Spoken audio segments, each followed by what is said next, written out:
Hey, what's going on, everyone? Welcome back. This is Alliance War, Season 27, War number 5, and today Poseidon is going up against 5469, and this is an interesting one. This is an Italian alliance.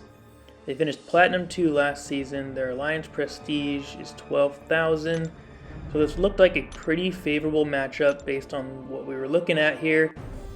And when we check out their defense, it kind of confirms it. A lot of their placements don't seem to make a ton of sense, in my opinion. And just looking at it, it looks pretty simple and straightforward. Really not a lot of complicated paths, and they lend themselves well to the same kind of attacker. So everything looks pretty basic. We're going Path 6 in Section 1 today, and then Path 3 in Section 2. And then we'll go ahead and check out some mini-bosses and the main Magneto boss. We've got a Guardian Mini, Thor Ragnarok, MODOK, Spider-Gwen. Very common, but really not difficult placements. So let's go ahead and check out the attack team we're using today. We do have 4 fights in this war, so we're going to bring in a different team for the most part today. We're going to bring in Apocalypse for the first time this season, which is super exciting. He is one of my favorite champions, if not my main favorite champion in the game. So we're bringing him in. We're going to bring in Human Torch. He's pretty common. And we're going to bring in Magneto, House of X for those pre-fights. But Apocalypse is kind of the star of this war, so we'll get to see some really cool Apocalypse gameplay. So if you like that, this is the video for you. We didn't bring in Cable, you'll notice, so we don't start with the maximum genetic code charges, which just means our special attacks won't be hitting quite as hard right away. But our first fight is against the Dr. Doom, and he's a 6-star rank 3. Again, very common placement, Strike Back, Aggression, Fury node. This is an easy Human Torch fight. You just flame on, melt him down, get out of here nice and quick. Don't let those Aggression Furies stack up, and you're pretty much good to go. This is our 5th war in a row now, taking the Dr. Doom. So, like I said, I've become very, very confident in taking this dude down. Check out the boosts. It's the pretty standard health attack boosts, nothing special. We're going to go in, and strategy is really simple, just medium, light, medium. Parry, medium, light, medium. We're going to get our temperature up here with the heavy attack. But we're stacking those Nova Flames super quick, and man, he is just melting away. Hasn't even gotten close to an Aggression Fury yet. I'm not even going to let him throw this special too. He just barely gets it off, but he melts as he's throwing it, and talk about a simple fight. We didn't even need to hit him 15 times. We take him down in 14 hits, get the full attack bonus. Very straightforward. So, very simple fight. Like I said, not a difficult placement for Dr. Doom.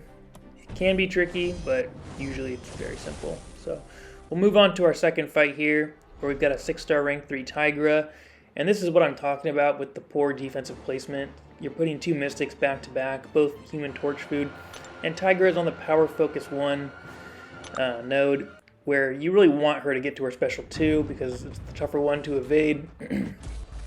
But we're going to use Apocalypse here because I was not threatened by this fight at all. Her special 1, super easy to evade, and it's not likely she'll get close to a special 2 anyway because of the Power Focus node.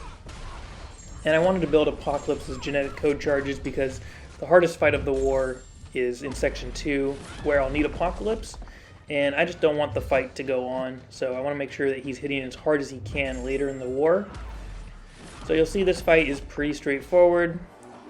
Bait and Dex the special 1, and I don't think we should need for her to throw any more specials before we can end this fight.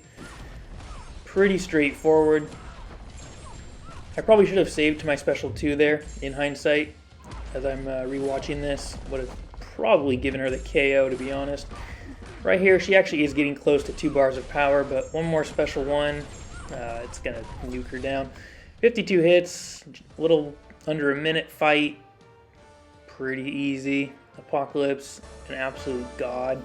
Full attack bonus achieved, and really not a complicated fight. That's going to carry us into Section 2, and we get through the middle section without any deaths. If Osborn did a really good job this war. So we're going to jump into section 2 here. We're going to boost up. Again, this path had the harder fight on it. The Kingpin was really the main focus of this war for me, and that was the purpose for Apocalypse. He's obviously the best Kingpin counter since he cannot shrug off any debuffs from Apocalypse. Makes him perfect. We're going to throw on our boost right here and then head over to this Miles Morales. And what we're going to do is we're going to use Apocalypse again, even though he's not even the ideal counter here, just to build those genetic codes so we're hitting harder for that Kingpin fight. And this Miles is only a rank 2 6-star, so he's on the boost buff, enhanced armor up, Shiteness, Thorns node. And the node really doesn't matter because Miles doesn't gain armors, so this is going to be a pretty straightforward fight. We just don't want him to evade us for the most part. Even if he does, we're going to build the evasion counter charges anyway, so even if he does evade us, eventually that won't become an issue. But we're just going to 2-hit him into the stun, and that'll make sure that he never evades us. And like I said, small health pool, going to be very easy to take down. But that's the strategy, just a few hits while he's stunned. Mediums, looks like they're going to do it. He's not going to be able to evade while stunned. And we're going to hold our special here. We're going to try to get to a special 2, throw it into a stun so he can't evade us. And there we go. There's the big bulk of the damage right there. Takes him down to 40% health. And the specials are easy to evade. Not a big deal. I don't care if he throws the 1 or the 2. And now we know that once we build to a special 1, this fight's over. So 2 hits on the way there. 1 more special, and yeah, he doesn't stand a chance. So about a minute fight, 38 hits. Just gives us 1 more genetic code for the next fight. And that's what we really wanted. We build this big boy up so he's hitting super hard against the Kingpin. And another full attack bonus fight. Very easy. So let's go ahead and check out this main fight. It's the Kingpin. Not a complicated fight. He can just be an annoying defender now after his buff. So that's really why you want an Apocalypse taking this fight. He's a 6-star rank 3, and he's got a lot of hit points. Explosive personality, enhanced armor up node, heavy-handed. Again, node really doesn't apply. The placements don't make any sense. There's no reason for them to be on the armor up nodes when they have no armor at all. So these aren't difficult nodes, to be fair, but there's no reason to place these guys here. You might as well put someone who benefits from them in some way. Unfortunately, these guys don't, so not the greatest placement again. So we're going to use Apocalypse, obviously, and we're going to check off the special 1 here, get some big damage off of it, get a debuff on him. And he gains power faster the more debuffs he has, so his combat power rate is increased. Fortunately, his special 1 is super easy to bait out and evade. He seems pretty amenable to throwing it pretty liberally, so it really doesn't take a lot to bait out these special 1s from him for the most part. And that's really all the fight consists of, is just baiting these out consistently. Don't get tagged by him and we're pretty much good to go. I'm going to use a heavy attack right here to refresh that poison. And now with that poison debuff, the special 2 will be hitting even harder. And we time it perfectly. This may even do it, I'm thinking. And it comes pretty close, and then the extra energy damage on the last hit finishes him off. So, like I said, very straightforward fight. Kingpin, not a difficult defender with Apocalypse, especially with that placement. So we get the full attack bonus, and that finishes off our war. We do have a pretty cool treat, though. This is footage from one of our other battle group players. And this is not the same. This is not our leader, as we showed his takedown in the last video. It's a Magneto boss again, and we wanted to try something a little different to see how it worked. So we're not using a Sorcerer Supreme to counter Magneto this time, the way we did last time. But instead, Amanda, she's going to use a Black Widow Clairvoyant. And you can see the boost she's throwing on. She's not joking around. She's got the big ones on. She's got the power back. She's got the advanced power boost going, all the attack and health boosts, so she's ready to go. Obviously, he's stun immune, he's high ground, so he's going to benefit from those. He's got like 450,000 hit points, Sig level 67. Let's check out how she does. I was a little worried for her, to be honest, when I saw that Black Widow was the counter here. I was worried that it would be tough to get off attacks if you're baiting his heavies, because the only time that Unstoppable won't trigger is when her special 2 debuff preventer is on him, whatever it's called. So I thought it might be hard for her to find openings in this fight, because that debuff really does not last too long. You can see it's on him right now, and it's going to expire in like a second. So there it goes. So now he can go Unstoppable again off his heavy.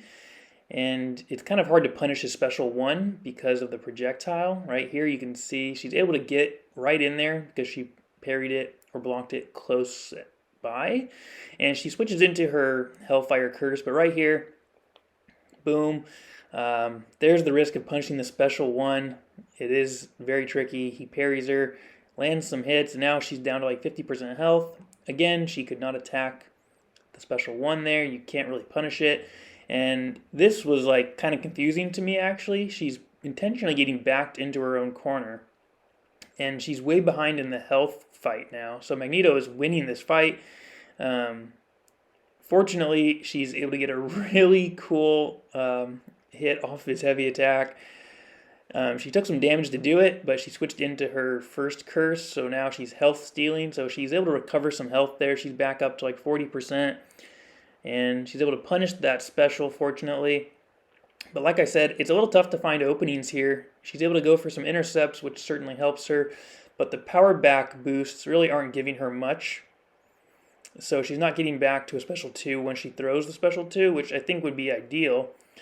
And she is getting some really clean intercepts now. She's got Magneto back against his wall. And the health fight is now actually in her favor. And again, it looks like she's intentionally backing herself into the corner, which is really scary to me. But for her, it's a good strategy. And she's able to counter his heavy, get rid of the Unstoppable, and then counter his second heavy attack. Throw off the special 2 again with the Hellfire Curse, so it's doing the extra damage. And this is just a really interesting strategy, and one that I wouldn't have thought of, one that I certainly would not be able to pull off, is this intentionally cornering yourself strategy, getting rid of his Unstoppable, and then just baiting out heavy attacks in the corner and then punishing them. It looks risky. You can see her health is like being drained again. She is running at least half suicides, so she's taking recoil damage from the specials. Magneto not really playing ball when he has that buff preventer on. So, yeah, just a very interesting fight. She does a heck of a job with it. Big credit to her. Big credit to Amanda, because she definitely sneaks out of this fight with kind of a cheeky win here. So spoiler, she does get the one shot. But you can see, I don't think it's as good of a counter as Sorcerer Supreme. I think Sorcerer has a much easier fight by applying that slow debuff to Magneto, plus getting the regen with the correct blessing up. And obviously Black Widow Clairvoyant does regen as well from her special 2 when she's in the right curse, but it doesn't do as much damage. So you can see right here, she's going to regen from this hit. Doesn't matter, it's going to take him down. She had 1 minute and 15 seconds left. So she still had plenty of time. She got the full attack bonus, took 127 hits, but wow, a lot of credit to her, because that is a tough fight. That is a very skilled fight by her. So that's going to do it. We cleared our map super early, and you can see the 50 attacker kills and the 0 defender kills on their side. So this is a perfect war for BG3. We didn't die at all. We soloed everything in one shot. So big round of applause to our battle group. Our players did awesome. Like I said, the defense really was not set up to get a lot of kills. We definitely had an easier time with this map than any other map this season. But still, a lot of skill on our part to pull that off. You gotta love that donut. Big bagel there. And we're going to show you what they ended up doing as they finished the map. You can see they already died 5 times. And they actually ended up dying 9 times in total to Battle Group 3's defense. So obviously we won the BG 0-9, and we won the war pretty convincingly. We only died 4 times as an alliance. And that is a season low for us. That is a season best point.